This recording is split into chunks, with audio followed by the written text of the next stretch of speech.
Hello friends, hope you all are doing good. So हम inventories पे थे और एक बार क्विकली रिवाइज कर लेते हैं कि हमने अभी तक क्या पढ़ा। तो हमने देखा था कि inventories is nothing but as per AS2 inventories is to be valued at cost और net realisable value whichever is less. उसके अंदर हमने बात की थी कि इन्वेंट्रीज के कॉस्ट में क्या क्या चीज आएगी। कॉस्ट ऑफ परचेज आएगा, अदर कॉस्ट ऑफ कन्वर्जन आएगा, और हमने बात की थी परचेज प्राइस के अंदर ट्रांसपोर्टेशन के एक्सपेंसेस, पैकिंग चार्जेस, फिर अगर कोई ट्रेड डिस्काउंट है तो आप माइनस करोगे, कोई टैक्सेस है तो आप टैक्सेस ऐड होंगे। सो वो सब चीजें हमने देखा था कॉस्ट ऑफ परचेज में। फिर कॉस्ट ऑफ कन्वर्जन ऐड होता है, कुछ अदर कॉस्ट भी ऐड होते हैं, और हमने कुछ बातें की थी क्या क्या आपको कॉस्ट से एक्सक्लूड करना है। जैसे स्टोरेज कॉस्ट एक्सक्लूड करोगे, कोई अबनॉर्मल आइटम्स है तो एक्सक्लूड करोगे, सेलिंग एडमिनिस्ट्रेशन कॉस्ट आप एक्सक्लूड करोगे, फिर बोरोइंग कॉस्ट भी आप एक्सक्लूड करोगे। एक होता है कॉस्ट। नेट रियलाइजेबल वैल्यू क्या हो जाएगा, वही गुड्स को अगर बेचूं तो कितने मिलेंगे। अब नेट रियलाइजेबल वैल्यू मतलब जो सेल प्राइस या cost which ever is less, उसके ऊपर आप इन्वेंट्री रिकॉर्ड करते हो। तो जनरली तो कॉस्ट पे ही होता है। तो हमें इस चैप्टर में करना ही है कि हमें वैल्यूएशन ऑफ इन्वेंट्री की वैल्यू निकालनी है, ठीक है। उसके अंदर फिर हमने डिस्कस किया था कि ये तीन मेथड्स, मतलब लास्ट वीडियो में आई डिस्कस कि इन्वेंट्री अब दो तरीके के होते हैं। एक होते हैं homogeneous which can not be easily interchangeable, देखने में सब सेम, और एक होते हैं हेट्रोजीनियस। तो होमोजीनियस हमने बात की। होमोजीनियस हमने कहा कि यहाँ पे हिस्टोरिकल मेथड में फीफो लीफो वेटेड एवरेज से आप इन्वेंट्री की वैल्यू निकाल सकते हो, क्योंकि एक्चुअली स्टॉक को देख के ना आपको पता है, जैसे calculators again this homogeneous product, stock देख के मुझे नहीं पता चलेगा कि ये वाला मैंने कितने में मंगवाया था। Yes, but every time when I purchase the same product, कभी कभी क्या होता है मैंने बल्क ऑर्डर दे दिया तो मुझे डिस्काउंट ज्यादा मिला, कभी कभी मैंने बल्क ऑर्डर नहीं दिया और प्राइसेस महंगी हो गई तो शायद बहुत महंगा मिला। So every time the same model I am calling for, but तो भी प्राइस अलग हो जाती है, ठीक है। तो उसके लिए आप फीफो लीफो वेटेड एवरेज, तीन तरीके से आप इन्वेंट्री की वैल्यू निकालते हो। ये हमने अभी तक डिस्कस कर लिया है। और मैंने आपको कहा था कि एक एडजस्टेड सेलिंग प्राइस मेथड होता है which is a non historical not a traditional method, but ये आज हम डिस्कस करेंगे। अ वेरी इंपॉर्टेंट मेथड, मुझे लगता है कि एग्जाम में आ ही जाएगा इस बार। तो coming on to heterogeneous, heterogeneous में हमने कहा था कि ये तो गुड्स एकदम स्पेसिफिकली डिफरेंट होते हैं, तो यहाँ पे स्पेसिफिक आइडेंटिफिकेशन मेथड लगता है, राइट। जो कॉस्ट है आपको स्पेसिफिकली आइडेंटिफाई करके आप उसका कॉस्ट निकाल सकते हो। तो ये तो खैर हमको क्वेश्चन में आने से रहा। Okay, these were methods of valuation of inventory. फिर यहाँ हमने काफी चीजें डिस्कस की थी, आई होप आप लोगों ने रिकैप किया है कि इन्फ्लेशनरी टाइम्स में फीफो के हिसाब से क्लोजिंग स्टॉक ज्यादा आएगा, अच्छा, और लीफो में कम आएगा, डिफ्लेशन में वाइस वर्सा हो जाएगा। फिर हमने और भी बात की थी कि क्लोजिंग स्टॉक इतना इंपॉर्टेंट क्यों है, क्योंकि अगर क्लोजिंग स्टॉक बढ़ता है तो प्रॉफिट बढ़ता है। Closing stock and profit is directly related. Closing stock बढ़ेगा तो प्रॉफिट भी बढ़ेगा। मतलब अगर क्लोजिंग स्टॉक ज्यादा है तो आपका कॉस्ट ऑफ गुड्स सोल्ड, जो आप गुड्स बेच रहे हो उसका कॉस्ट कम है, कॉस्ट कम और प्रॉफिट ज्यादा। वही ओपनिंग स्टॉक में क्या हो जाता है, ओपनिंग स्टॉक अगर ज्यादा तो प्रॉफिट कम, ठीक है। तो हमने ये सब रिलेशंस डिस्कस किए थे। Now before I move on to this adjusted selling price method, I would like to tell you that there are two ways in which inventory is being kept in the books. अब मैं किस पे बात कर रही हूँ, सी ये हमने जो पढ़ा ये क्या था, method of valuation of inventory, कि हम इन्वेंट्री को वैल्यू कैसे कर रहे हैं, राइट। ये हमने डिस्कस किया, इसके ऊपर आज भी थोड़ी चीजें और डिस्कस होनी बाकी है, बट अब मैं जिस पार्ट पे डिस्कस कर रही हूँ now I am talking about inventory record system, कि इन्वेंट्री को हम कैसे अपने बुक्स में रिकॉर्ड कर सकते हैं। Again there are two ways in which you can record inventory in your books. One is a perpetual inventory system, perpetual inventory system, and another one is periodic inventory system. अब ये क्या होता है पहले अपन समझते हैं। periodic inventory system, see the name itself suggests, perpetual मतलब continuous, perpetual inventory system मतलब जो भी लोग परपेचुअल इन्वेंट्री सिस्टम से अपने इन्वेंट्री मेंटेन कर रहे हैं, दैट मीन्स दैट वो लोग अपने मतलब वो प्रॉपरली इन्वेंट्री का रिकॉर्ड्स मेंटेन करते हैं। तो परपेचुअल इन्वेंट्री सिस्टम को मैं आप बस आप इतना लिख सकते हो, inventory records are maintained, inventory records are maintained मतलब एक भी इन्वेंट्री बिजनेस में आई तो रिकॉर्ड होगी, कुछ भी इन्वेंट्री बिजनेस से बाहर गई तो रिकॉर्ड होगी। तो गुड्स जितने भी अंदर आ रहे हैं बाहर जा रहे हैं at a point of time के बाद बैलेंस कितना है वो सब आपको पता चलता है अगर आप अपने बुक्स में परपेचुअल इन्वेंट्री सिस्टम फॉलो करते हो। मतलब आप अपने इन्वेंट्री को एवरी टाइम प्रॉपरली रिकॉर्ड करते हो। तो each and every receipt and each and every issue is being recorded in the books. ठीक है, तो हम जो अभी तक ये जो क्वेश्चंस किए थे ना हमने, वेट, ये देखिए हमने ये सब जो क्वेश्चंस किए थे ना अभी तक, फीफो लीफो वेटेड एवरेज, हर एक पॉइंट में रिसीट आया फिर बैलेंस लिख रहे हैं, इशू गया फिर बैलेंस लिख रहे हैं। तो मतलब कोई भी डेट अगर आप मुझसे 4 जनवरी को आके पूछते हो या 5 जनवरी को आके पूछते हो कि बैलेंस कितना है, तो क्या मैं अच्छे से बता सकती हूँ बैलेंस कितना है? यस। ये सब क्वेश्चंस हमने जो किए थे वो हमने as per perpetual inventory system follow maintain किया है, वैसे किए थे। मतलब हम मान के चल रहे थे कि एक एक जो भी रिसीट गुड्स अंदर आता है उसको हम रिकॉर्ड कर लेते हैं, जो भी गुड्स बाहर जाते हैं उसको हम रिकॉर्ड कर लेते हैं। और कोई भी टाइम पे अगर आप स्टोर कीपर से आके बैलेंस पूछोगे, he will be able to tell you the balance. Whereas now we come on to periodic inventory system. Periodic inventory system में नो रिकॉर्ड्स आर मेंटेन्ड।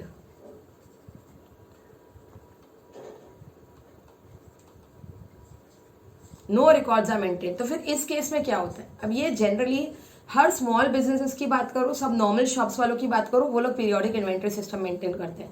मतलब वो लोग क्या करते हैं, इन्वेंट्री का कोई रिकॉर्ड्स मेंटेन नहीं करते। उनको ये नहीं पता, वो लोग पूरे साल भर बिजनेस कर रहे हैं, गुड्स अंदर आ रहे हैं, गुड्स बाहर जा रहे हैं, ठीक है। एट द ईयर एंड 31 मार्च को क्लोजिंग स्टॉक की वैल्यू तो चाहिए हमको, as per matching principle trading account में क्लोजिंग स्टॉक की वैल्यू आना जरूरी है। तो वो कैसे आएगी? 31 मार्च को जाके वो लोग अपने गोडाउन में, अपने शॉप में स्टॉक को ऐसे फिजिकली काउंट करते हैं। तो यहाँ पे we can write stock is counted physically. Physically stock count करते हैं और उसका फिर वैल्यू निकालते हैं कि अच्छा इतना इतना इतना इतना स्टॉक पड़ा हुआ है, उसका कॉस्ट इतना इतना है। तो उन्हें फिजिकल वेरिफिकेशन से स्टॉक मिलता है।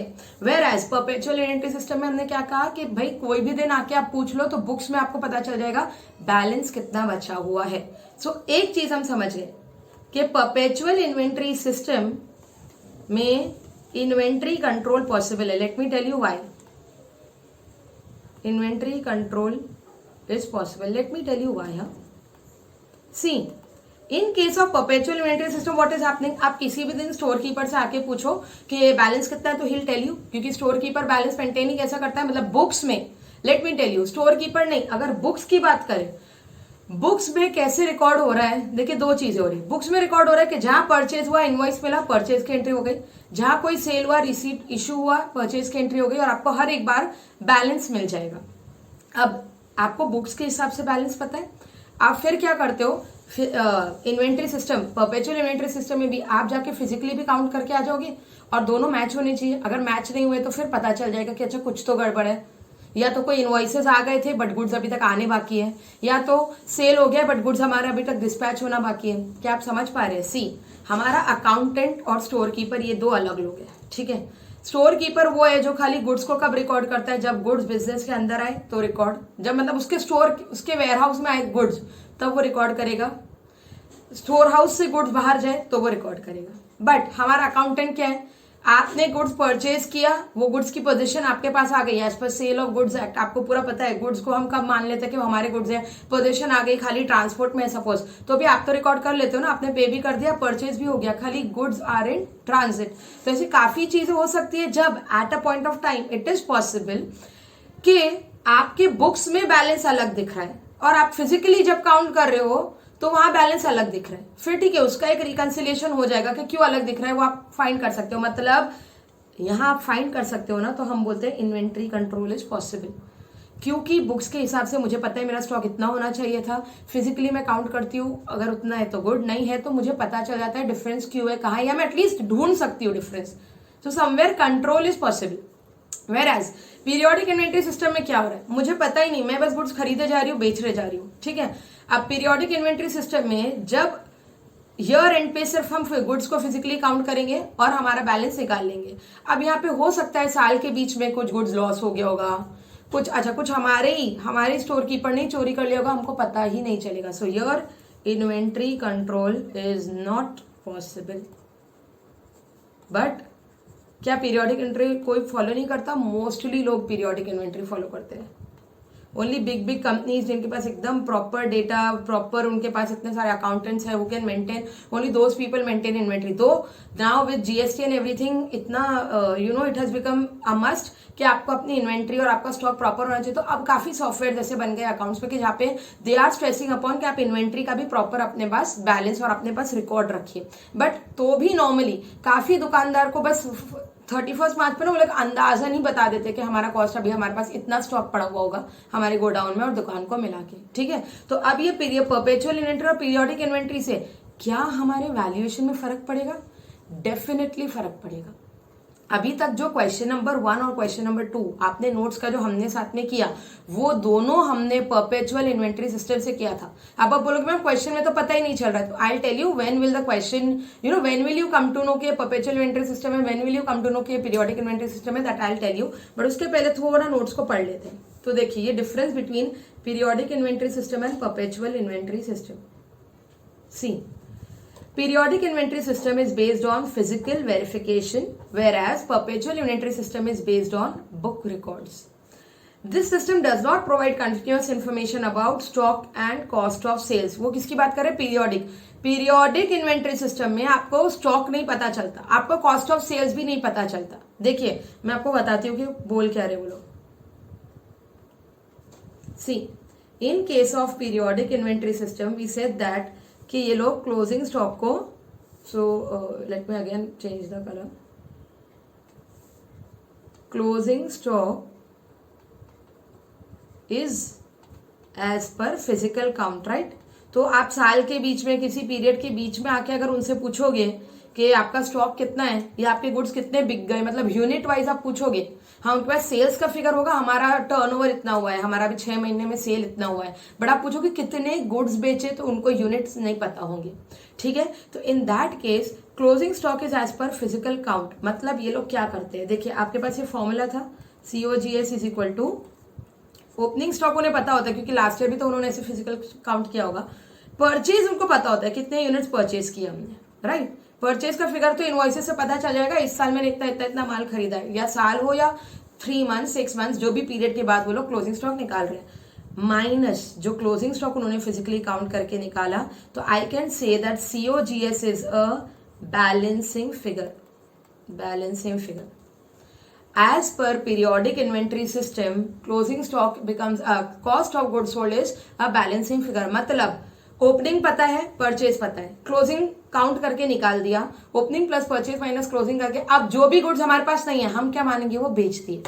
ठीक है, अच्छा जरूरी है क्या वो बिके होंगे? नहीं. यहाँ पे पॉसिबल है कि शायद कुछ गुड्स लॉस हो गए थे, but even if they were lost, do I come to know कि वो लॉस हुए? नो. तो आई विल अज्यूम कि वो बेचे, right. Are you getting it?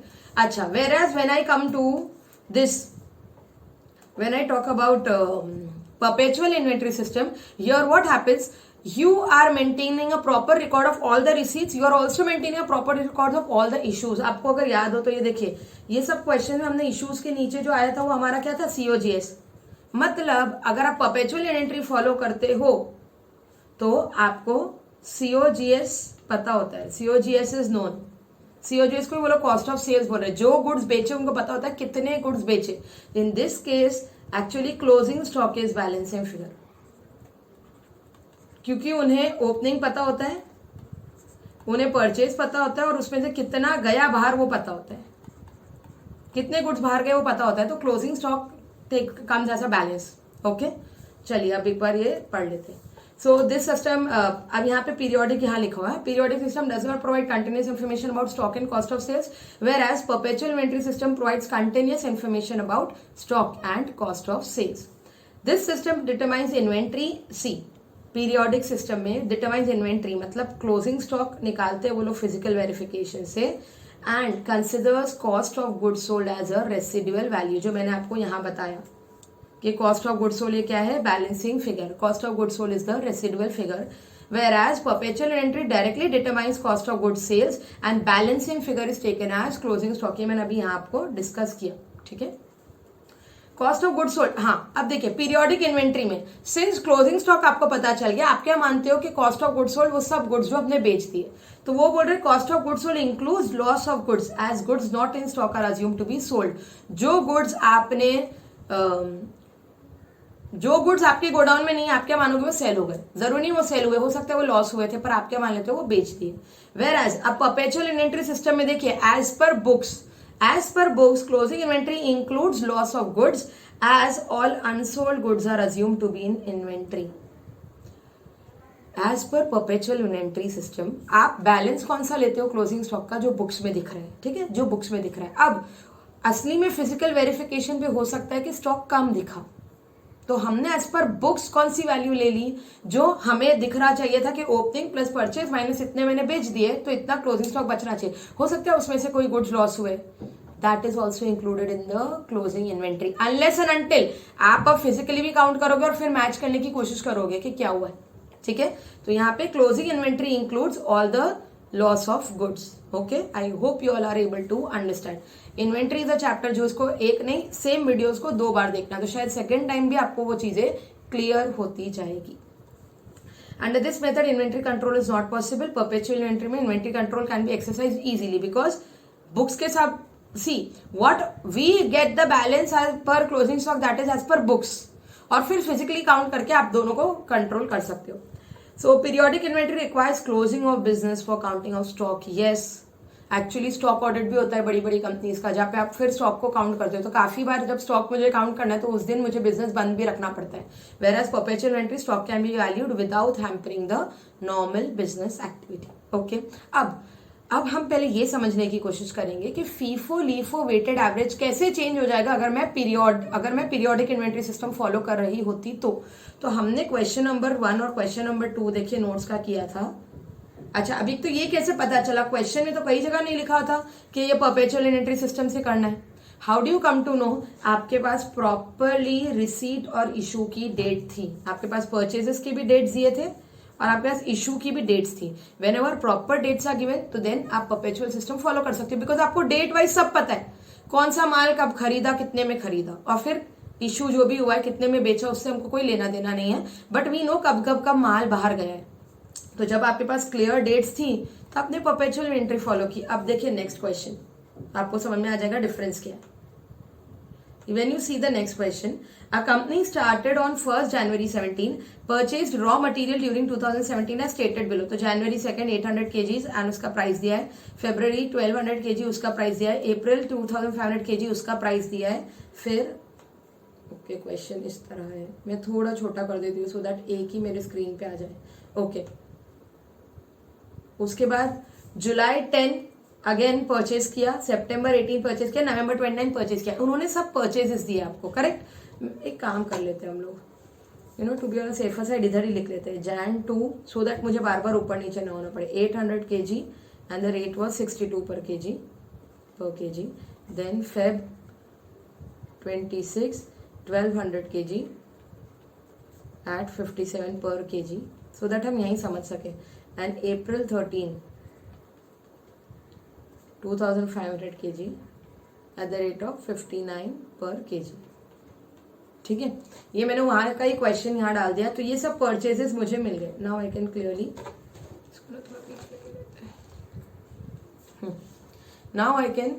Clearly see this,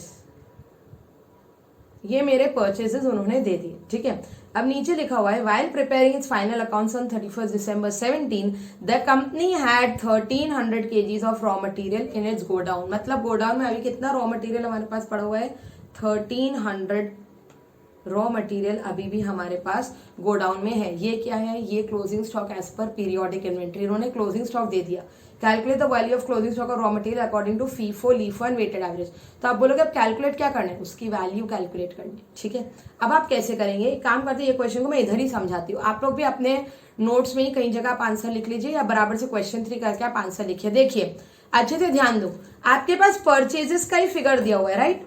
आपको ये नहीं पता कितने स्टॉक आपने बेचा है, वो आपको नहीं पता, और आपको क्लोजिंग स्टॉक दिया है 1300 स्टॉक बचा हुआ है। अब मुझे ये निकालने की जरूरत भी नहीं आ गई। If question is not asking, it's not important for me to take out कि कितना स्टॉक बेचा, क्योंकि हमसे सिर्फ पूछा है कि क्लोजिंग स्टॉक की वैल्यू बताओ। अच्छा, एज पर फीफो में क्या होता था? फर्स्ट इन फर्स्ट आउट, जो गुड्स पहले अंदर आए वो पहले बाहर गए होंगे, राइट। तो एक बार वापस लिख लो, फीफो में क्या होता था? Goods which come in first will go out first, right? Thus closing stock will be of the closing stock is of recent purchase. जो सबसे लास्ट में परचेज किया होगा वो आपका क्लोजिंग स्टॉक होगा, राइट? तो अब 1300 kgs जो आपके पास बचा हुआ है, सबसे लास्ट में कौन सा खरीदा? तो देखिए 1000 kgs खरीदा और बाकी 300 में यहां से ले लूं. Do you guys agree? 1300 kg जो रॉ मटेरियल बचा हुआ है, जो क्लोजिंग स्टॉक है, वो कौन सा आया होगा? सबसे लास्ट परचेज से, इज ऑफ द रीसेंट और I can say of the last purchases. ठीक है, तो as per FIFO closing stock की वैल्यू रहेगी, ठीक, 1300 माल हमारे पास पड़ा हुआ है, तो closing stock as per FIFO would be 1000 into 65 plus 300 into 60. Do you guys agree? Last से आप देखोगे 1000 और यहाँ से 300 which comes to 65,000 plus 6 are 18,000 and that comes to 65,000 plus 18,000 comes to 83,000. 83,000 as per FIFO. ये आया आपका closing stock.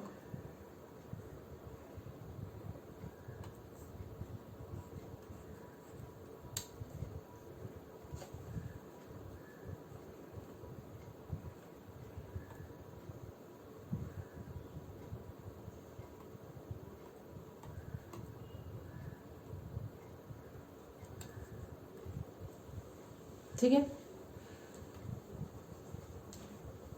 Then coming on to LIFO. अभी लास्ट इन फर्स्ट आउट में क्या होता था, तो उसको मैं रेड कलर से लिखती हूँ. तो लीफो हम लिखेंगे, LIFO goods which come in last are assumed to go out first, right? Thus, closing stock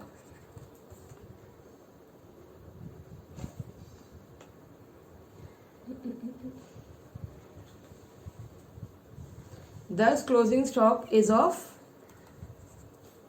old stock. Closing stock कौन सा होता है? जो सबसे ओल्ड, जो सबसे पहले खरीदे थे. और old stock organize of earliest purchases, जो अर्लीएस्ट परचेज किया था. जो लास्ट किया था वो तो हम क्या मानते हैं? बेच दिया. ठीक है, तो अब लीफो से के हिसाब से क्लोजिंग स्टॉक कितना आएगा? I am not running out of space. LIFO के हिसाब से आ जाएगा, देखिए आपके पास, अच्छा क्वेश्चन में ओपनिंग स्टॉक कुछ था ही नहीं, राइट? हमने जनवरी से ही चालू किया है. हाँ, तो अब आपके पास 1300 स्टॉक पड़ा हुआ है. दिस 1300 तो आप कहां से लाओगे? 800 जनवरी का एंड 1300 माइनस 800 500 फरवरी का, राइट? तो आपका क्लोजिंग स्टॉक आ जाएगा, closing stock is equal to 800 into 62 plus 500 into 57. और वो कितना आता है देखते हैं.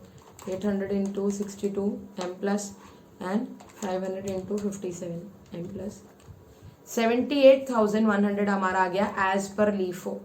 Closing stock as per LIFO 78,100. Are you all able to understand कैसे?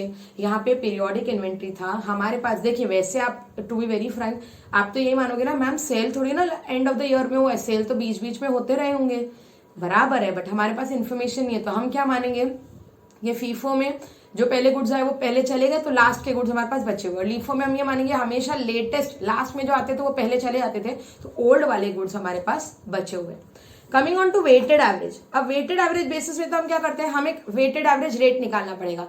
अगेन अब यहाँ पे आप कैसे निकालोगे वेटेड एवरेज रेट? तो आप करोगे, सी वेटेड एवरेज रेट निकालते कैसे हम? That is total amount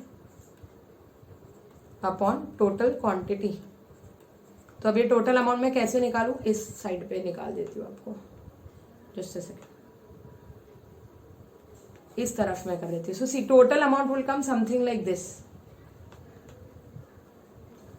So I can take out weighted average rate is equal to 800 into 62 plus 1200 into 57 plus 2500 into 59 plus 3000 into 56 plus 1500 into 60 plus 1000 into 65 divide by total number of units कितने हैं 800 plus 1200 plus 2500 plus 3000 plus 1500 and plus 1000. तो ये कितना आता है, let us calculate. ऊपर का total 800 into 62. आप लोग को कैलकुलेटर में एम प्लस वाला सी वो आता है. एम प्लस का कैसे हम अप्लाई करते हैं. See what is M plus. M plus is actually memory को प्लस. तो अब मैं क्या करूँ, आप भी मेरे साथ, अगर आप लोग के भी कैलकुलेटर में I am sure M plus होगा ही. आप क्या करेंगे, देखिए आप ऐसे करिए 800 into 62 equal to M plus. M plus एक बार दबाइए. फिर नेक्स्ट 1200 इंटू 57, फिर ऑन कुछ मत दबाना, इक्वल टू एम प्लस. ये दोनों ऐड हो गए. फिर 2500 into 59 equal to M plus. उसके बाद 3000 into 56 equal to M plus. 1500 into 60 equal to M plus. 1000 into 65 equal to M plus. और ये सब हमने ऐड कर लिए. अब जो MRC वाला ऑप्शन होता है, MRC, उसमें एक बार प्लस कीजिए. MR is memory recorded. कि हमने जितना भी प्लस किया उसका टोटल कितना है, तो उसका टोटल आया है 588, सॉरी, उसका टोटल आया 5,88,500.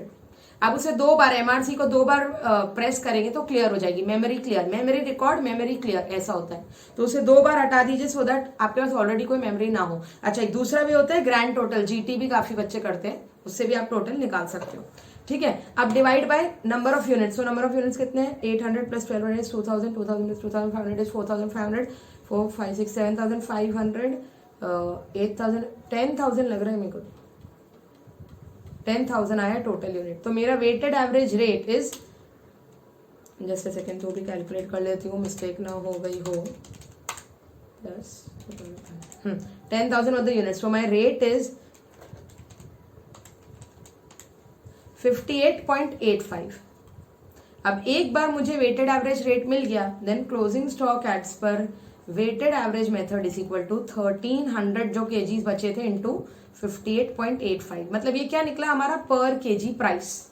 Weighted average rate per kg मैं कितना मान लेती हूँ 58.85. ठीक है. And that will be 1300 into 58.85 which gives you 76,505. तो आपका वेटेड एवरेज के हिसाब से वैल्यू आ गई 76,505. तो जी मेरा final answer as per FIFO आया 83,000. एज पर लीफो आया कितना आया था 78,100. And as per weighted average मेरा आया 76,505. Okay, I hope you understood. This is periodic inventory, a much simpler method. कैसे पता चलेगा, अगर क्वेश्चन में आपके पास सिर्फ परचेज के डेट दिए और इश्यूज के डेट नहीं दिए तो फिर वो आपको पीरियोडिक मानना पड़ेगा. ओके, अब एक और एक क्वेश्चन ऐसा ही, वो भी देख लेते हैं. Oil India is a bulk distributor of high octane petrol. A periodic inventory of petrol on hand is taken when the books are closed at the end of each month. The following summary of information is available for the month of June 2017. ठीक. See, a periodic inventory of petrol on hand is taken when the books are closed at the end of each month. Summary is given. Sales दिया है आपको 9,40,000. I'll do one thing. Just a second. I'll see if I can do this. Word document. अच्छा, did you guys want to copy that जो मैंने अभी तक किया है, या आपने मेरे साथ कर लिया. आप लोग ट्राई किया करिए कि मेरे साथ ही कर लो, या फिर एटलीस्ट पॉज करके ना तभी उसको लिख लिया करे तो वो बेटर हो जाएगा. मैं वापस एक फिर से वो पेज कर रही हूँ so that it is very easy for us.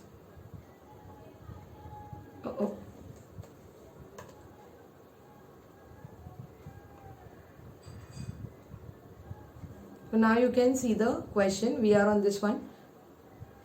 We are on question number 4th.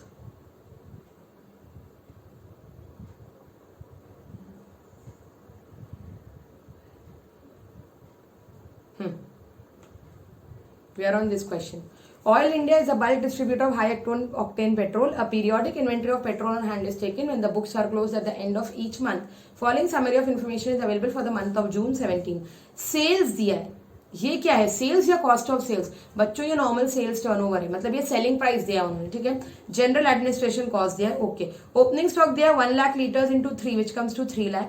फिर परचेजेस जून 1 को 2 लाख लीटर्स एट रुपीज 2.85 पर लीटर। एक काम करते हैं, इसकी ना वैल्यू इधर ही लिख लेते हैं, 2 lakh into 2.85 into 2.85 gives you 5,70,000. I'm just writing the values here. And 1 lakh into 3.03 would be 3,03,000. Okay. और क्लोजिंग स्टॉक उन्होंने बताया 1,30,000 लीटर्स। कैसे निकाला है? Yes, through periodic inventory. कैसे पता चला थ्रू पीरियोडिक इन्वेंट्री? बिकॉज हमें क्या इन्होंने बताया कितना सेल हुआ? नहीं, सिर्फ क्लोजिंग स्टॉक का काउंट बता दिया। This has come as per physical count. Okay, चलिए compute the following by first in first out method, weighted average method and last in first out method. तीनों मेथड से हमें कुछ चीजें निकालनी है। क्या? पहले तो value of inventory, amount of cost of goods sold and profit और लॉस फॉर जून। ठीक है, देखते हैं। पहले मैं एक काम करती हूँ, सिर्फ फीफो से आपको बताती हूँ। एज पर फीफो स्टॉक कैसा निकला होगा, तो देखिए फीफो में हम क्या बोलते हैं, गुड्स जो पहले आए वो पहले गए। तो हमारे पास क्लोजिंग स्टॉक कौन सा बचा हुआ है? रीसेंट, जो लास्ट परचेज किया है उसका क्लोजिंग स्टॉक बचा हुआ है। तो ये जो क्लोजिंग स्टॉक 1,30,000 है, क्लोजिंग स्टॉक जो 1,30,000 लीटर्स आया है वो कहां से आया होगा? तो हम मान सकते हैं 1 लाख यहां से और रिमेनिंग 30,000 यहां से। Do you guys agree? Closing stock में कौन सा अमाउंट आता है? जो सबसे लास्ट में परचेज किया, क्योंकि पहले जो है वो पहले गए, मतलब ओपनिंग स्टॉक तो बेच दिया होगा। 2 लाख में से भी 1,70,000 बेच दिया होगा। ठीक है, तो closing stock is the recent purchase. तो मेरा फीफो से क्लोजिंग स्टॉक आ जाएगा 1 lakh into 3.03 plus remaining 30,000 will come from 2.85. So I will get the value as 3,03,000 plus 30,000 into 2.85 which comes to 85,500. और हमारी closing stock value as per FIFO आ गई 3,88,500। ये मेरा closing stock as per FIFO आ गया। अब अगर क्लोजिंग स्टॉक मिल गया तो क्या कॉस्ट ऑफ गुड्स सोल्ड निकालना इजी है? Yes, it is easy. क्यों? क्योंकि हमें सीओजीएस का फॉर्मूला पता है। COGS is equal to opening stock plus purchase, don't forget, plus direct expenses. इस क्वेश्चन में कोई डायरेक्ट एक्सपेंस है? डायरेक्ट एक्सपेंस या manufacturing expense? Administration cost direct expense है क्या? नहीं। क्या वो परचेजेस में ऐड होता है? नहीं। एडमिनिस्ट्रेशन कॉस्ट इज ऑफिस के खर्चे, उसको आप मेन गुड्स की कॉस्ट में ऐड नहीं करते हो, तो ये नहीं आएगा, इधर नहीं आएगा, एटलीस्ट सीओजीएस में नहीं आएगा। But I just want to tell you कि कोई मैन्युफैक्चरिंग एक्सपेंस या ऐसा कुछ देते तो वो मैं ऐड की रहती, अभी नहीं करूंगी। Minus closing stock. तो अब मेरे पास फिगर्स में opening stock I have, opening stock is how much? 3 lakh. Purchases I have, मैं दोनों का टोटल नहीं कर दूं क्या? टोटल चलो कर ही लेते हैं total. So see the total comes to 0,0,037 8,73,000 is my purchases का टोटल। 8,73,000 माइनस क्लोजिंग स्टॉक हमने कितना निकाला? क्लोजिंग स्टॉक हमने निकाला 388,500, वो माइनस कर देंगे।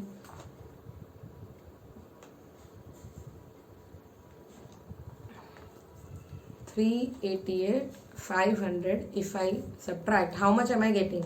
3 lakh plus 8,73,000 minus 388,500. I get the amount as 7,84,500. ये हमारा क्या आ गया? Cost of goods sold. Cost of goods sold का मतलब क्या होता है? जो गुड्स मैंने बेचे उसका कॉस्ट कितना, मतलब ये उसका कॉस्ट है, और कितने में बेचे? 945। आप समझ रहे हो? ये है कितने के गुड्स बेचे, कितने please excuse my hand writing in Hindi, बहुत सालों बाद दिख रही हूँ। कितने के बेचे, जो गुड्स बेचे वो कितने के थे, उसका कॉस्ट कितना था, this is the cost price of the goods. और ये है वही गुड्स कितने में बेचे, समझ रहे हो आप? हमें सेल प्राइस दिया है कि ये गुड्स जो बेचे वो हमने कितने में बेचे।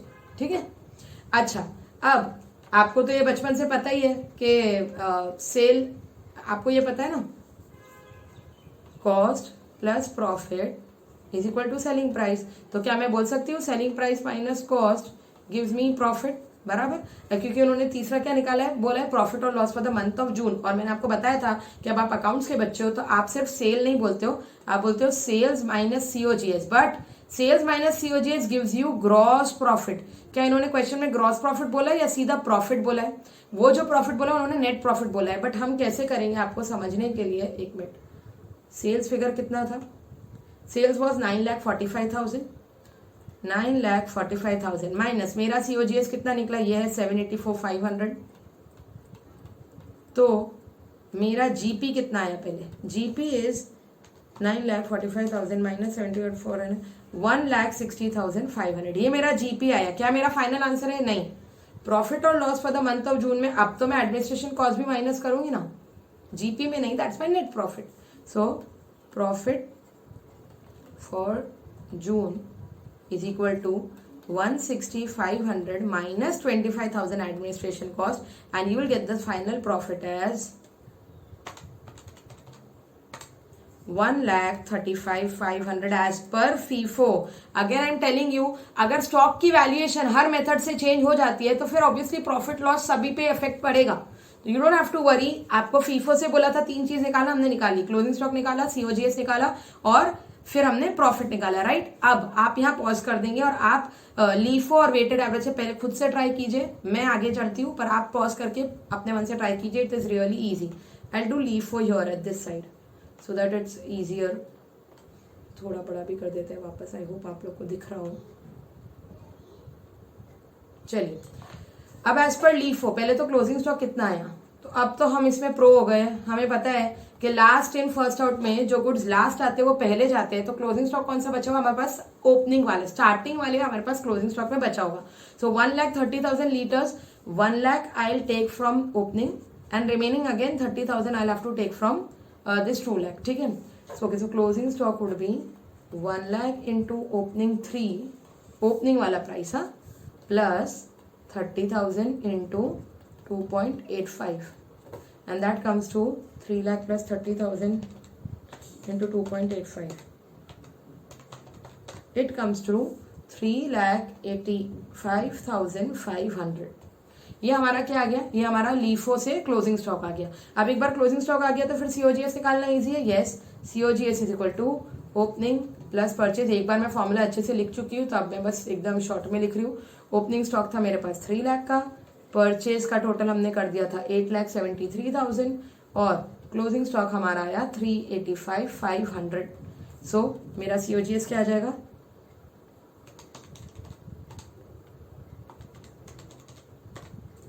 7,87,500। एक बार मेरा सीओजीएस आ गया तो अब पहले जीपी निकालेंगे। GP is equal to sales minus COGS which is 9,45,000 minus 787,500 which comes to 1,57,500। और एक बार आपका जीपी आ गया then profit for the month is GP minus administration cost. Don't forget administration cost दिया था, तो ऐसा नहीं कि दिया है तो लेना ही है, ऐसा नहीं होता है। बट यस, इस क्वेश्चन में प्रॉफिट जानने के लिए बाकी एक्सपेंसेस भी तो माइनस करेंगे ही ना। तो 1,57,500 minus 25,000 I'll do and I'll get the amount.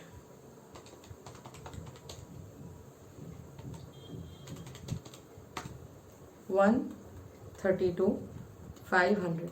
Okay, सो ये हमने अभी देखो, मैं इसको थोड़ा शॉर्ट करके आपको बताती हूँ। हमने फीफो मैंने इस तरफ किया है फीफो और इस तरफ किया है लीफो। दोनों से अमाउंट्स ऑब्वियसली थोड़े अलग दिखेंगे। ये 388,500 था, ये 385,500 है। सीओजीएस भी उस हिसाब से चेंज हो जाएगा। आप एक चीज नोटिस कर सकते हो, क्लोजिंग स्टॉक यहाँ पे ज्यादा है तो कॉस्ट ऑफ गुड्स सोल्ड कम है और प्रॉफिट ज्यादा है। और यहाँ आप नोटिस करेंगे क्लोजिंग स्टॉक यहाँ पे कम है तो कॉस्ट ज्यादा है और आपका प्रॉफिट कम है, ठीक है। अच्छा, अब आ जाते हैं वेटेड एवरेज। एक काम करते हैं, वेटेड एवरेज को मैं ऊपर का question is as it is of no use, weighted average में इधर ही कर लेती हूँ। तो वेटेड एवरेज से पहले तो मेरा वेटेड एवरेज रेट क्या है वो निकाल लो। Weighted average rate will be what, थोड़ा छोटा करते हैं। Yes, my weighted average rate would be, amounts को टोटल 3 लाख प्लस ये मैं ये ऐड कर रही हूँ 3 lakh plus 570 plus 3,03,000 plus 570 plus 303 divide by total number of units. Total units for 1 +2 +1। I hope आपको क्लियर दिख रहा हो यार, ब्लर ना हो जाए आपके लिए। I hope this is clear. नहीं तो आप नोट्स को पहले, मैं आपको नोट्स हमेशा साथ में अटैच करके दे रही हूँ, प्लीज पॉसिबली उसको प्रिंट ही निकालिए प्लीज। ओके 1 + 2 3 + 1 4 लाख लीटर्स थे टोटल। तो मेरा रेट क्या आ गया 873 plus 3 lakh, my rate is 11,73,000 divide by 4 lakh which comes to 2 पूरा ही लिख लेते हैं 2.9325 पर लीटर। ये आ गया हमारा रेट। तो अब हमारा वेटेड एवरेज से क्लोजिंग स्टॉक कितना आ जाएगा? Closing stock would B 1,30,000 into 2.9325 और हमारा क्लोजिंग स्टॉक आ गया 381,225। अब एक बार आपका क्लोजिंग स्टॉक गया, नेक्स्ट स्टेप क्या है? क्लोजिंग स्टॉक मिल गया तो अब COGS निकाल लो।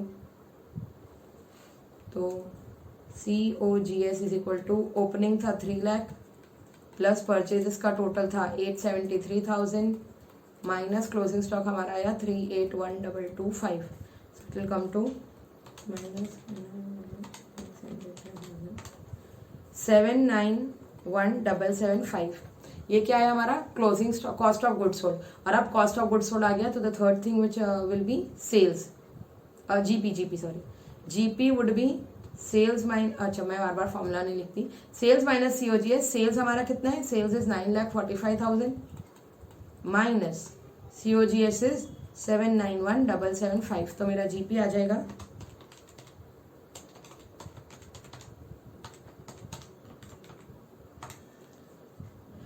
1,53,225। एक बार मेरा जीपी आ गया, उसके बाद नेक्स्ट थिंग क्या है? प्रॉफिट। प्रॉफिट में बस 25,000 और माइनस कर देंगे। So profit will be equal to 1,53,225 minus 25,000 which is equal to 1,28,225. Okay, this was all about FIFO, LIFO and weighted average as per perpetual inventory also and as per periodic inventory also. अब एक बार आप लोग को मैं module की तरफ लेके जाती हूँ। देखिए ये आपकी मॉड्यूल है, इंस्टीट्यूट ने जो दी है, आप इसके ऊपर क्वेश्चन देखिए। Illustration 1 starts from here. चलिए एक बार साथ में ही देख लेते हैं। A manufacturer has the following record. Generally I wanted कि आप ये मॉड्यूल के क्वेश्चन अपने मन से अब कर सकोगे, बिकॉज आंसर्स तो है ही और मैंने काफी डिटेल में आपको समझा दिया है। तो अब आप ये आपके लिए अब ये चीजें इजी हो जाएगी। बाकी के क्वेश्चन अब हम मॉड्यूल से लेंगे, ठीक है। Manufacture the following record of purchase of a condenser which uses while manufacturing radio. तो उन्होंने ये सब परचेजेस, रिकॉर्ड ऑफ परचेज बोला है, परचेजेस दिया है December 4, December 10, December 11, December 19, December 28। 1600 units were issued during the month of December till 18th December। 18 दिसंबर तक 1600 units issue कर चुके हैं एंड उनको यही चाहिए कि फीफो से कितना है। अब उन्होंने डायरेक्टली एग्जांपल बताया है, तो आप देखोगे फीफो में लास्ट वाले परचेजेस हमारे रह जाते हैं, पहले वाले चले गए होंगे। तो देखिए टोटल 2600 में से 1600 तो इशू कर दिए, क्लोजिंग स्टॉक बचा ही कितना है? 1000 यूनिट्स। वो 1000 कहाँ से आ जाएगा? ऐसे आ जाएगा 200 इंटू 60 एंड 800 इंटू 57। आप देखेंगे आपको, आई एम 100% श्योर कि आपको ये समझ में आ जाएगा। अभी नेक्स्ट क्वेश्चन उन्होंने सेम चीज बोला एज पर लीफो, लेकिन लीफो के लिए ना उन्होंने इश्यूज की भी डेट दे दी है। तो फिर ये बनाना अब हमें आता है, रिसीट इशू बैलेंस। यस, हमें क्लियरली ये बनाना आता है। तो आप इस मेथड से ट्राई खुद से करेंगे। सिंपल एवरेज प्राइस मेथड भी उन्होंने बताया। सिंपल एवरेज प्राइस में मैंने आपको क्या बोला था? सिर्फ प्राइसेस को लेके मतलब ऐड कर लेते हैं वो लोग। That is not a very good method, but उन्होंने बताया, आप देख लीजिएगा, कभी नहीं आएगा क्वेश्चन में। एंड वेटेड एवरेज से भी ऐसा उन्होंने किया है, दिस यू नो। तो सेम इलस्ट्रेशन 1 और इलस्ट्रेशन 2 जो है, इलस्ट्रेशन 1 में उन्होंने इशू की डेट्स नहीं दी, इलस्ट्रेशन 2 में उन्होंने इशू की डेट दी है और उसके साथ उन्होंने फिर लीफ और वेटेड एवरेज को भी इस तरह बनाने बोला है। आई एम श्योर आपको ये आता ही है, तो आप लोग अपने मन से ट्राई करेंगे। अगर डाउट है तो आप मुझसे पूछ लेंगे, ठीक है। एक बार before I move on to now finally we are going on to adjusted selling price, let me just see के are there see here also there are some questions, illustration 10 and illustration 11 जो हमने notes के question 1 और 2 किए। सो आप please mark कर लो, इधर मैं लिखती हूँ सो दैट यू। अच्छा, इसको भी आई होप आप लोगों ने मेरे साथ ही ना बच्चों कॉपी कर लिया करो या एक बार पहले वीडियो देख लिया करो। ऐसे नोट्स पे सब चीजें होती है, बट तो भी मैंने आपको कहा है कि hand written notes are very important. आप 1 आवर का वीडियो देख रहे हो, उसके साथ थोड़ा हाफ एन आवर और टाइम दे दोगे ना, आपका काम हो जाएगा. You don't have to study later on. फिर बस नेक्स्ट वीडियो के पहले रिविजन वाले ही काम बचता है. Okay, so I am saying कि कौन सा इलस्ट्रेशन था ये, 10, 11. सो देखिए, इलस्ट्रेशन 1, 2, 3, 4, वो 4 एक ही क्वेश्चन है, उसको अलग अलग तरीके से किया है. Main illustration 10 and 11, these all are your homework which will not be discussed as such because answers है easy और हमने और बड़े क्वेश्चन ऐसे कर लिए नोट्स के. आई एम 100% श्योर आपको ये आ जाएंगे. डाउट्स है तभी आप पूछना, नहीं तो आई डोंट थिंक कि उसमें कोई इशू भी होने वाला है. ठीक है, अब हम आ जाते हैं एडजस्टेड सेलिंग प्राइस मेथड पे. पहले तो ये होता क्या है, a very important topic, please pay attention. Again, adjusted selling price method is one of the method to value inventory. पहले तो आप ये समझो. अभी वापस में देखो, हमने आज जब ये वीडियो स्टार्ट किया है, हमने स्टार्ट किया है 2 अलग तरीकों से, different ways to keep maintain the records of inventory in our books. जहां हमने परपेचुअल और पीरियोडिक इन्वेंट्री पढ़ा और हमने फिर क्वेश्चन भी देखे कि कैसे चीजें चेंज हो जाती है. ठीक है, अब मैं वापस एक मेथड पे आ गई कि अब इन्वेंट्री को वैल्यू करने के लिए फीफो लीफो वेटेड एवरेज तो हिस्टोरिकल कॉस्ट मेथड्स थे, हिस्टोरिकल मेथड्स थे. ट्रेडिशनली कौन सा मेथड यूज होता है, adjusted selling price method use होता है. अच्छा, पहले ही समझते हैं किन बिजनेसेस के लिए यूज होता है. देखिए, स्पेशली दोज रिटेल बिजनेसेस जहां पे उनकी प्रोडक्ट एज ऑफ डिफरेंट, मतलब they have a range of products. ऐसा नहीं है कि ये कोई क्लॉथ स्टोर है जहां पे सिर्फ कपड़ा ही मिल रहा है. ये अब एडजस्टेड सेलिंग प्राइस उन बिजनेसेस में लगता है जिनके पास दुनिया भर की आइटम है. मतलब एक सिंपल एग्जांपल दे दूं, बिग बाजार या डी मार्ट का. आप बिग बाजार या आप डी मार्ट चले जाओ तो वहां पे इतनी सारी फूड आइटम, अच्छा फूड आइटम में भी 1000 किस्म होती है. वो शरबत जूसेस अलग जगह रहते हैं, फिर ये केचप्स मैगी सॉस मैगी वैगी अलग जगह रहता है, बिस्किट्स पूरी अलग जगह, बाकी बेकरी आइटम अलग जगह, वेजिटेबल्स अलग जगह पे, उसके बाद उनके फ्रोजन आइटम्स अलग जगह पे, राइस दाल चावल अलग, आटा अलग, ऑयल अलग. ये तो कुछ ही चीजें बताई मैंने, फूड में इससे भी ज्यादा चीजें होती है. हाँ, मसाले स्पाइसेस अलग. उसके बाद क्या उनके पास सिर्फ फूड आइटम होता है, बिग बाजार बोला डी मार्ट होता है, इनके पास कपड़े भी होते हैं.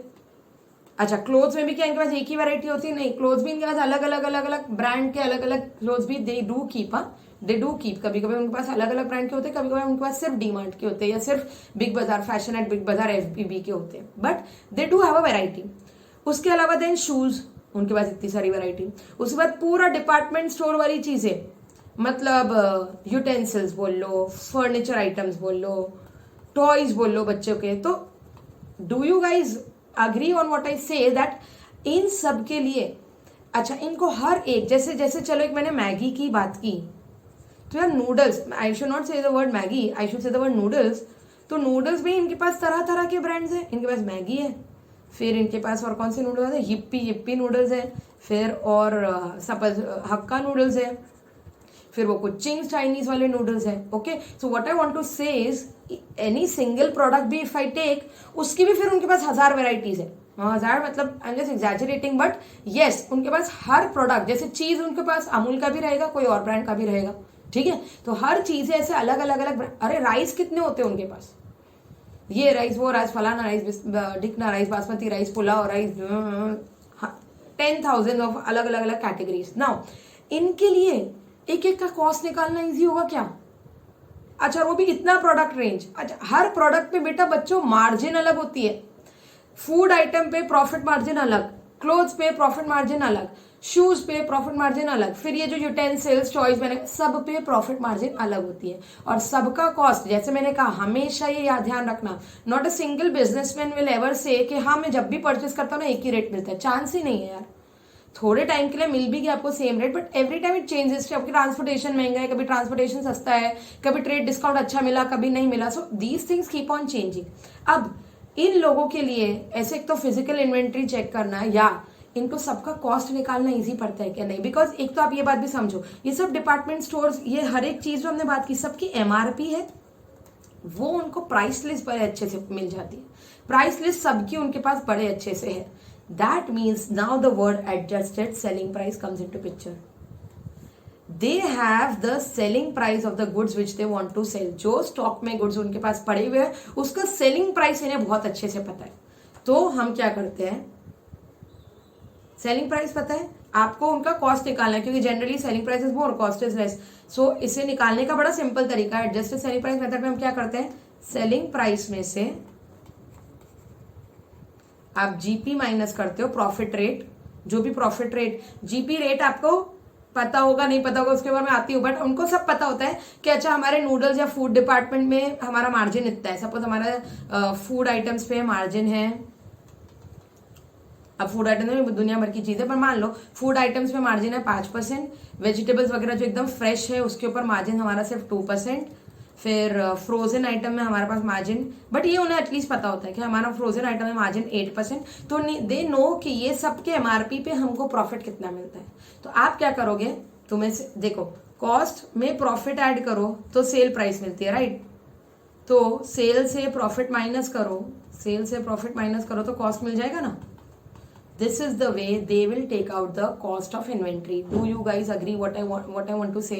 पहले आप समझ पा रहे हो कि एडजस्टेड सेलिंग प्राइस मेथड में करना क्या है। तो अब फाइनली अगर मैं फॉर्मूला अच्छे से लिखूं तो मैं आपको बताती हूँ, एडजस्टेड सेलिंग प्राइस में हम कुछ इस तरह लिखेंगे, विल राइट क्लोजिंग स्टॉक जो बचा है उसका ही सेल, हाँ, क्योंकि क्लोजिंग स्टॉक की वैल्यू चाहिए, तो उन्हें उनका क्लोजिंग स्टॉक पता है तो क्लोजिंग स्टॉक उन्हें जो पता है वो एट सेलिंग प्राइस पता है उन्हें, मतलब basically MRP, but I will not right the word MRP, I right the word selling price.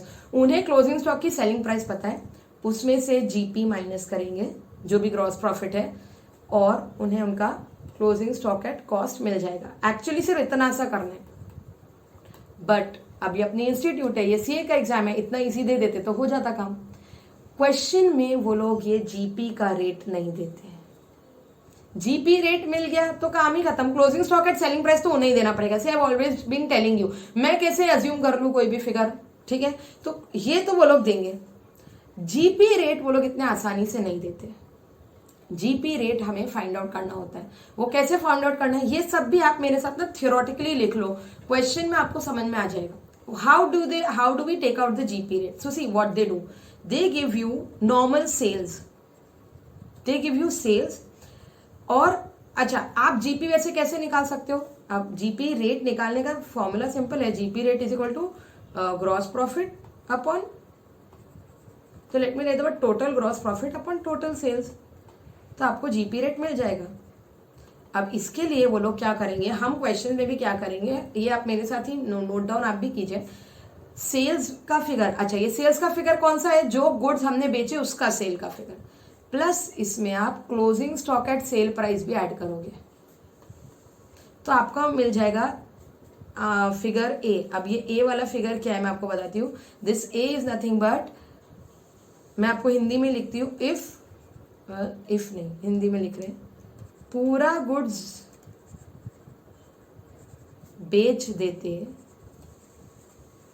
तो कितना मिलता,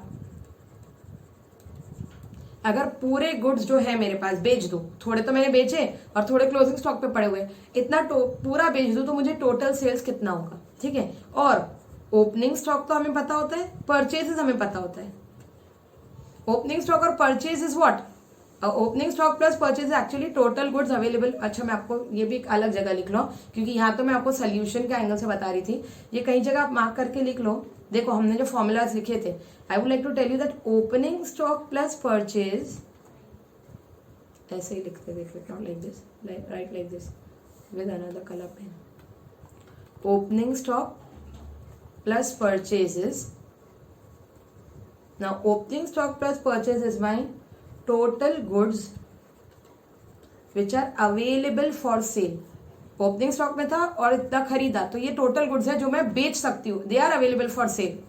इसमें से आप क्लोजिंग स्टॉक माइनस कर लो तो आपको क्या मिल जाएगा, टोटल गुड्स सोल्ड, जो गुड्स बेचे उसका कॉस्ट, समझ रहे आप। तो basically total goods available for sale के बदले में ऐसा लिख सकती थी, cost of goods available for sale and this is cost of goods sold. Are you guys getting it? Opening stock और परचेज से मुझे पूरे गुड्स का कॉस्ट मिल जाएगा। हाँ तो अब हम यहाँ वापस आ जाते हैं, देखिए I was here, opening stock plus purchase से मुझे टोटल कॉस्ट ऑफ गुड्स मिल जाएगा, कि जो टोटल गुड्स है मेरे पास उसका कॉस्ट कितना है, और सेल्स और closing stock eight sale price, ये दोनों को ऐड करके मुझे क्या मिल जाएगा, total sales.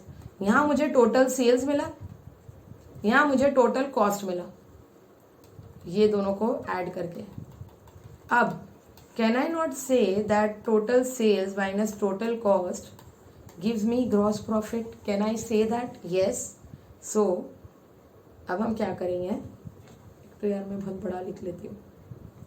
I will say total sales minus total cost will give me gross profit. और अब क्या जीपी रेट निकालना इजी है? Yes. So now GP rate will be equal to जो ग्रॉस प्रॉफिट आया upon again total sales A. हाँ, A लेना, सिर्फ वो वाला सेल्स मत लेना. अपॉन ए, मैं डायरेक्टली वर्ड ए लिख रही हूँ, that is total sales in 200. अब एक बार आपको रेट मिल गया तो then this rate you will apply here, जो हम कर रहे थे कि अब आपके पास closing stock at selling price है. Closing stock at selling price है, जीपी रेट आपको निकालना पड़ेगा और closing stock at selling price में से जीपी रेट माइनस करोगे तो आपको क्या मिल जाएगा? Closing stock at cost. ठीक है. सो करना वैसे आसान है, दिखने में भी आपको लग रहा होगा ठीक है इतनी चीजें करनी है, बट क्वेश्चन हम लेंगे तब आपको और अच्छे समझ में आएगा क्या किया हमने. ये आप प्लीज ये सब नोट डाउन कीजिए. थोड़ा मैं उसको शॉर्ट करती हूँ so that it's visible to you. पहले तो आप ये कहीं जगह नोट डाउन अलग से कर लेना, जहाँ आपने सीओजीएस वगैरह की एंट्रीज की थी वहां भी आप कर सकते हो कि ओपनिंग स्टॉक के पास परचेज से मुझे मिल जाता है टोटल गुड्स कितना है मेरे पास जो मैं बेच सकती हूँ, उसमें से क्लोजिंग स्टॉक हटा दूं तो मिलता है कितना गुड्स मैंने एक्चुअली बेचा, कितने का गुड्स मैंने एक्चुअली बेचा. ओके, सीओजीएस तब मिलता है. सेकेंडली आप ये पार्ट लिख लीजिए, सेल्स में क्लोजिंग स्टॉक जब मैं ऐड करती हूँ एट सेलिंग प्राइस तो मुझे टोटल सेल, पूरा माल बेचती तो कितने में बिकता और पूरा माल मैंने जो खरीदा उसका कॉस्ट कितना है. टोटल कॉस्ट टोटल सेल से मुझे जीपी मिल गया. जीपी से जीपी रेट निकालने के लिए GP upon again total sales into 100 और अब वो रेट आप अपने फाइनल सोल्यूशन में निकाल के you will get this answer closing stock at cost. This will be your final solution. Okay, अब आई स्टॉप योर. इस वीडियो में जो भी है उसे अच्छे से रिवाइज कीजिए. इन्वेंट्री के हर वीडियो में आप देख रहे हो कि समवट थोड़ी थोड़ी थ्योरी आ रही है जो धीरे धीरे आपको समझ में आएगी. You don't have to worry. Okay, मेरे साथ बस आप बने रहिए. इसके ऊपर मैं क्वेश्चन अब नेक्स्ट वीडियो में लूंगी, एडजस्टेड सेलिंग प्राइस, और अगेन नेक्स्ट वीडियो में फिर एक वैल्यू एडिशन होने वाला है. डेलिबरेटली मैं थोड़ा थ्योरी पढ़ा के ना स्टॉप कर जाती हूँ ताकि आप इतना पहले गेन कर लो इनसाइट. आई विल नॉट से कि एडजस्टेड सेलिंग प्राइस में थोड़ा अपने मन से मॉड्यूल से ट्राई करना. No, don't do it. हम साथ में ही करेंगे. अच्छा, थोड़ा मॉड्यूल से पढ़ लेते हैं या नहीं? चलिए नेक्स्ट वीडियो के पहले ही हम एडजस्टेड सेलिंग प्राइस को पढ़ के क्वेश्चन करेंगे और फिर आगे बढ़ेंगे. Till then take care, keep practising and keep revising. Okay, see you.